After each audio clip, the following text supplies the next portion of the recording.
Hello everyone, welcome to my channel. आज का जो हमारा लेक्चर है दैट इज़ अबाउट लैक्टेशन। तो लैक्टेशन क्या होता है, इसकी पूरी प्रोसेस को आज हम इस वीडियो में डिस्कस करेंगे।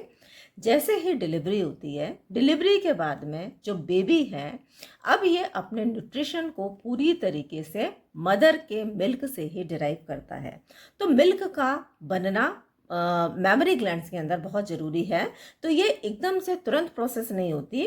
सबसे पहले एक तरीके से जो ब्रेस्ट हैं, मेमोरी ग्लैंड्स हैं, उनका डेवलपमेंट होता है। डेवलपमेंट होने के बाद में मिल्क का सिंथेसिस होता है, फिर फाइनली मिल्क इजेक्ट होता है और लैक्टेशन की जो प्रोसेस है पूरी तरीके से मेंटेन होती है। तो ये जो पूरी प्रोसेस है, इसको हम इकट्ठा बोलते हैं लैक्टेशन। तो हम एक एक करके इसको डिस्कस करते हैं। तो अगर हम लैक्टेशन की डेफिनेशन देखें, the physiological process of milk production, secretion and ejection from the mammary glands, especially in women after child birth। तो जैसे ही चाइल्ड की बर्थ हुआ तो विमेन के अंदर मिल्क का बनना, मिल्क का सिक्रीशन होना और मिल्क का जो इजेक्ट होना मेमोरी ग्लैंड से, ऑल टुगेदर हम इसको लैक्टेशन बोलते हैं। अब लैक्टेशन की अगर हम स्टेजेस देखें तो देयर आर बेसिकली 4 स्टेजेस। पहली स्टेज है मैमोजेनेसिस, देन लैक्टोजेनेसिस, देन गैलेक्टोकाइनेसिस एंड गैलेक्टोपोइसिस। तो जो पहली स्टेज है दैट इज मैमोजेनेसिस। मैमो का मतलब है मेमोरी ग्लैंड्स, है ना। तो मैमोजेनेसिस यानी कि फॉर्मेशन। तो यहाँ पे जो डेवलपमेंट ऑफ ब्रेस्ट के जो टिश्यू हैं, इनका डेवलपमेंट होने लगता है। एक तरीके से ब्रेस्ट के अंदर प्रिपरेशन होने लगती है कि वो जो मिल्क है उसका जो प्रोडक्शन है उसको वो शुरू करें। उसके बाद की जो सेकेंड स्टेप है दैट इज लैक्टोजेनेसिस, यानी कि synthesis and secretion of milk, है ना। मिल्क के अंदर जो ग्लूकोज प्रेजेंट होता है, जो शुगर प्रेजेंट होती है, दैट इज लैक्टोजन। तो synthesis and secretion of milk from breast, ये सेकंड प्रोसेस हो गई। सबसे पहले ब्रेस्ट का डेवलपमेंट हुआ, उसके बाद में मिल्क का सिंथेसिस हुआ और सिक्रीशन हुआ। Third process is galactokinesis, ejection of milk outside the breast. अब ब्रेस्ट टिश्यू के अंदर मिल्क बन तो गया है, अब ये मिल्क का बाहर इजेक्ट होना, इसको हम बोलते हैं गैलेक्टोकाइनेसिस। और जो चौथी है दैट इज गैलेक्टोपोइसिस, यानी कि मेंटेनेंस ऑफ लैक्टेशन। अब बेबी अपने जो फर्स्ट 6 मंथ्स हैं, वहाँ पर जो बेबी है वो मदर के मिल्क पर ही डिपेंडेंट होता है पूरी तरीके से, और धीरे धीरे फिर वो जो है बाहर का जो आहार है वो धीरे धीरे लेना शुरू करता है। तो लगभग 6 महीने से लेके 8 मंथ्स या 1 ईयर तक लैक्टेशन को मेंटेन करने का जो प्रोसेस है, इसको हम बोलते हैं गैलेक्टोपोइसिस। तो अब हम एक एक करके इनको डिस्कस करते हैं। तो सबसे पहले हम डिस्कस करेंगे मैमोजेनेसिस। तो मैंने आपको अभी बताया था डेवलपमेंट ऑफ ब्रेस्ट। यहाँ पे क्या होगा, growth and development of mammary glands in preparation for milk secretion. Second process milk का सिक्रीशन है, लेकिन मिल्क तुरंत सिक्रीट नहीं हो सकता। इसको सिक्रीट होने के लिए सबसे जो पहला स्टेप क्या होगा, जो ब्रेस्ट है इसके अंदर डेवलपमेंट होना पड़ेगा, है ना। अब प्रेगनेंसी के दौरान ब्रेस्ट के अंदर क्या क्या चेंजेस आते हैं, इस पे मैंने सेपरेटली एक वीडियो बनाया है, फिजियोलॉजिकल चेंजेस ड्यूरिंग प्रेगनेंसी, जिसमें हमने ब्रेस्ट के अंदर चेंजेस को भी डिस्कस किया है। अगर आप वो वीडियो देखेंगे तो आपको ज़्यादा अच्छे से समझ में आएगा। अदरवाइज यहाँ पे हमने इसको दोबारा से डिस्कस किया है ना। तो अब ड्यूरिंग प्रेगनेंसी क्या क्या चीज़ें होंगी, यहाँ पर आप देख रहे हैं, this is a breast. In the centre एक प्रोजेक्शन होता है जिसे हम निपल बोलते हैं। निपल के आसपास का जो पिगमेंटेड एरिया होता है इसे हम एरियोला बोलते हैं। अब ये जो पूरा ब्रेस्ट है, इनमें बेसिकली 2 तरीके के सिस्टम होते हैं। एक डक्ट सिस्टम होता है जो कि मिल्क को कैरी करता है, और दूसरे इनके अंदर लोब्यूल्स और लोब्स प्रेजेंट होते हैं, जिनका जो फंक्शनल यूनिट होता है वो होता है एल्वेलाई। तो इन्हीं एल्वेलाई के अंदर मिल्क का प्रोडक्शन होता है, और ये जो डक्ट सिस्टम के माध्यम से मिल्क का सिक्रीशन होता है। अब यहाँ पर बीच का जो एरिया है, यहाँ पर जो फैटी टिश्यू है ये प्रेजेंट होता है ना। इसको हम एक बार और देख लेते हैं, क्विकली हम एक बार इसको रिव्यू करते हैं। तो आप ये देख रहे हैं diagram, this is the diagram of a breast, ठीक है। ये पीछे की चेस्ट वॉल है, यहाँ पे पेक्टोरल मसल है। अब यहाँ पर जो ब्रेस्ट है it is divided into numerous lobes. Her lobe के अंदर बहुत सारे लोब्यूल्स होते हैं। ये जो लोब्यूल्स हैं ये एल्वेलाई के बने होते हैं। एक एल्वेलाई को अगर हम देखेंगे तो एक एल्वेलाई के अंदर बेसिकली जो सेल्स हैं जो कि एल्वेलाई को लाइन करते हैं इन्हें हम लैक्टोसाइट्स बोलते हैं। बाहर लैक्टोसाइट्स के एक और सेल प्रेजेंट होता है जिसे हम मायोएपिथेलियल सेल्स बोलते हैं। लैक्टोसाइट्स का काम होता है मिल्क का को प्रोड्यूस करना, ठीक है। अब ये जब मिल्क बनता है इन एल्वेलाई के अंदर, तो ये जो डक्ट सिस्टम है इसके द्वारा ये बेसिकली निपल तक आता है, लेकिन निपल पे आने के पहले यहाँ पर ये जो डक्ट है थोड़ी सी डायलेट होती है जिसे हम लैक्टिफेरस साइनस बोलते हैं। ये जो लैक्टिफेरस साइनस है इसके अंदर जो मिल्क है स्टोर होता है और फाइनली ये लैक्टिफेरस डक्ट के माध्यम से निपल से ये बाहर आता है, ठीक है। प्रेगनेंसी में क्या क्या चीज़ें होंगी? Increase in volume and size of the breast, breast का वॉल्यूम बढ़ेगा, ब्रेस्ट का साइज बढ़ेगा। Increase in water and electrolyte and fat content of the breast, है ना, तो फैटी टिश्यू है इसका डेवलपमेंट होगा, वाटर का रिटेंशन होगा इसके अंदर। इंक्रीज इन डक्ट सिस्टम, ये जो डक्ट सिस्टम है ये और अच्छी तरीके से डेवलप होगा। इंक्रीज इन ग्लैंडुलर टिश्यू, जितने भी एल्वेलाई हैं, लोब हैं, लोब्यूल्स हैं, इन सब के अंदर भी फर्दर डेवलपमेंट देखने को मिलेगा। Increase in size and pigmentation of nipple, अब ये जो निपल है और इसके साथ साथ जो एरियोला है दोनों का ही जो साइज भी बढ़ेगा और ये थोड़े से पिगमेंटेशन भी इनके अंदर थोड़ा सा बढ़ेगा, डार्कनिंग इनके अंदर देखने को मिलेगी। Enlargement of sebaceous gland at the periphery of areola known as Montgomery's tubercle, अब यहाँ पर जो एरियोला है इसके पेरिफेरी पे कुछ ग्लैंड्स प्रेजेंट होती है जिन्हें हम सेबेशियस ग्लैंड्स बोलते हैं। प्रेगनेंसी के दौरान ये जो सेबेशियस ग्लैंड्स हैं ये एनलार्ज होती हैं और अब हम इनको बोलते हैं Montgomery's tubercle. Then increase in blood supply, of course इतने सारे चेंजेस हो रहे हैं तो यहाँ की जो ब्लड सप्लाई है ये भी बढ़ेगी। अब ये जो ब्रेस्ट का डेवलपमेंट हो रहा है प्रेगनेंसी में, तो इसमें कौन कौन से हार्मोन्स हैं जो कि इंपॉर्टेंट रोल प्ले करते हैं? वैसे तो बहुत सारे हार्मोन्स होते हैं लेकिन जो इंपॉर्टेंट हार्मोन्स हैं वो हैं ईस्ट्रोजन एंड प्रोजेस्टेरॉन। तो ईस्ट्रोजन डक्ट का बेसिकली ग्रोथ करता है, यहाँ पे हमने देखा था ये, तो ये जो डक्ट सिस्टम है इसको जो ग्रो करने का काम करता है ईस्ट्रोजन, और जो प्रोजेस्टेरॉन है it is responsible for growth of alveoli.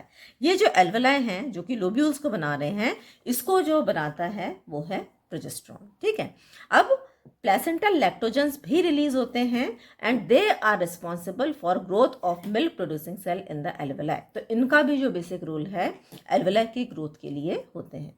जो प्रोलैक्टिन हार्मोन है basically which is produced from the anterior pituitary, growth of duct alveoli prepares mammary gland for lactation by 16th week, तो 16th week तक आते आते mammary glands को ये prepare करता है, डक्ट का ग्रोथ करता है, एल्वेलाई की ग्रोथ करता है, क्योंकि अब इसके बाद में जो नेक्स्ट फेज आनी है उसमें मिल्क का प्रोडक्शन होना है और सिक्रीशन होना है जिसे हम बोलते हैं लैक्टोजेनेसिस। तो पहली प्रोसेस में ब्रेस्ट का एक तरीके से पूरा प्रिपरेशन हो चुका है, ग्रोथ और डेवलपमेंट हो चुकी है। Next we come to lactogenesis. Lactogenesis का मतलब होता है इनिशिएशन ऑफ मिल्क, पहली बार यहाँ पे मिल्क का प्रोडक्शन हो रहा है, मिल्क का सिक्रीशन हो रहा है। It starts as early as 20 weeks of pregnancy, तो लगभग 20 वीक्स ऑफ प्रेगनेंसी के दौरान ये जो प्रोसेस है ये थोड़ी थोड़ी धीरे धीरे शुरू होने लगती है, ठीक है। अब जो भी पहला मिल्क सिक्रीट होता है उसके लिए हम एक स्पेशल टर्म यूज करते हैं, we call it as colostrum. ये जो कोलोस्ट्रम है इसकी कुछ खास फीचर्स होते हैं जो कि हमें मालूम होने चाहिए। It is the first form of milk secreted from the alveolar cells just after delivery and it is called colostrum. तो जैसे ही डिलीवरी हुई तो एल्वेलर सेल्स, यहाँ पे आपको ये ध्यान रखना है कि जो मिल्क को जो प्रोड्यूस करते हैं वो जो सेल्स हैं उनको हम एल्वेलर सेल्स बोलते हैं। तो एल्वेलर सेल्स पहली बार जब मिल्क को प्रोड्यूस करते हैं जस्ट डिलीवरी के बाद उसको हम कोलोस्ट्रम बोलते हैं।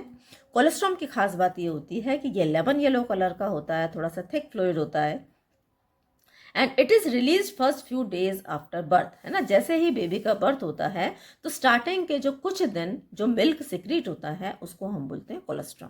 और कोलोस्ट्रम की कुछ खास बात है, और वो खास बात क्या है? पहला, ये न्यूट्रिएंट रिच फूड है। न्यूट्रिएंट रिच फ्लूइड का मतलब क्या हो गया? इसके अंदर प्रोटीन्स, विटामिन, मिनरल्स, इनकी जो क्वांटिटी है ये ज़्यादा होती है ना। तो ये बेबी के लिए, जो बेबी की हेल्थ के लिए, ग्रोथ के लिए ये बहुत ही अच्छा और पौष्टिक होता है। दूसरा, it is rich in antibodies, इसके अंदर एंटीबॉडीज की भी भरपूर मात्रा होती है। और कौन सा एंटीबॉडी है यहाँ पे याद रखना है? Immunoglobulin A. तो ये जो इम्यूनोग्लोबुलिन्स हैं बेसिकली एक तरीके से बेबी को इम्यूनिटी प्रोवाइड करते हैं और जो बैक्टीरिया वायरस के अगेंस्ट में ये लड़ने में हेल्प करते हैं, ठीक है। और इसलिए जो कहा जाता है कि माँ का दूध बच्चे के लिए सबसे अच्छा होता है, वो क्यों? क्योंकि उसके अंदर ये it is rich in nutrients as well as antibodies. और ख़ास बात और क्या है? Low in fat and lactose. तो लैक्टोज और फैट की मात्रा इसके अंदर कम होती है। अब ऐसा कौन सा हार्मोन है जो कि लैक्टोजेनेसिस के लिए रिस्पॉन्सिबल है? तो यहाँ पे आता है prolactin, which is secreted from anterior pituitary. Large amount of estrogen inhibit and small amount of estrogen stimulate the prolactin secretion, है ना। तो ये हमें मालूम ही है कि जब एस्ट्रोजन का अमाउंट ज़्यादा होता है तो ये प्रोलैक्टिन को इनहिबिट करता है, और जब इसका अमाउंट कम होता है तो प्रोलैक्टिन के सिक्रीशन को बढ़ाता है। तो क्योंकि जब अभी क्या हो रहा है, बेसिकली ओव्यूलेशन नहीं हो रहा है क्योंकि प्रेगनेंसी हुई है, तो ओव्यूलेशन नहीं होगा, ईस्ट्रोजन प्रोजेस्टेरोन का मात्रा कम होगी, तो इसीलिए जो प्रोलैक्टिन है इसकी मात्रा बढ़ जाएगी।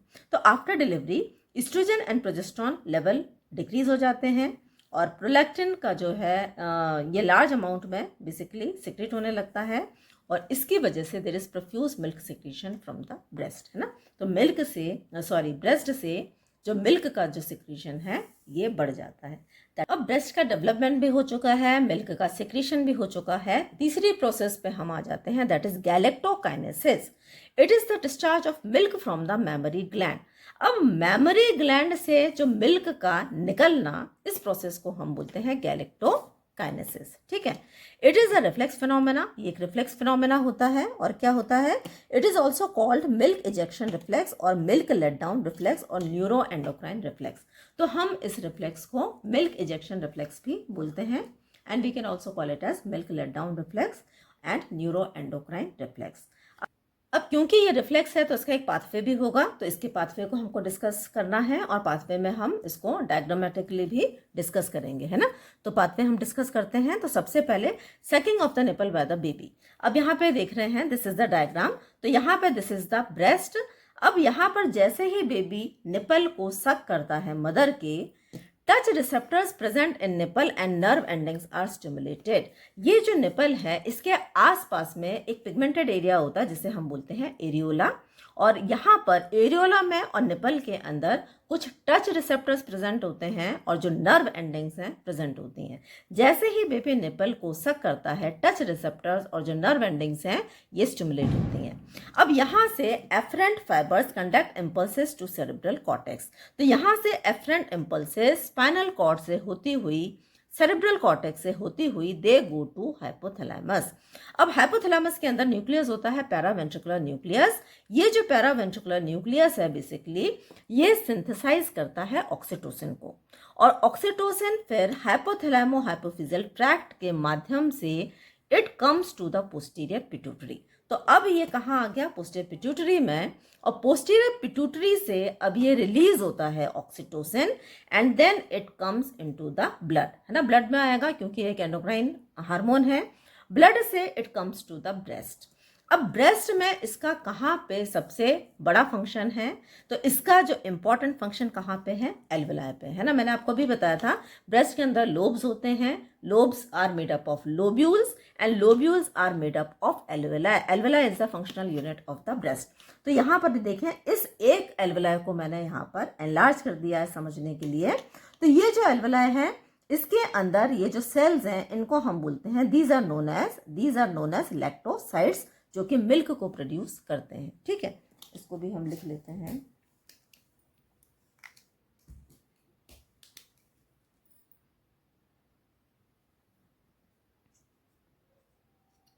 लैक्टोसाइट्स, ठीक है। तो लैक्टोसाइट्स मिल्क को प्रोड्यूस करते हैं, और इसके बाहर एक और आपको ये ऑरेंज कलर के सेल्स दिख रहे हैं, इनको हम मायोएपिथेलियल सेल्स बोलते हैं। हमारा ये जो रिफ्लेक्स है इसका जो पूरा लेना देना किसके साथ में है? मायोएपिथेलियल सेल्स, है ना।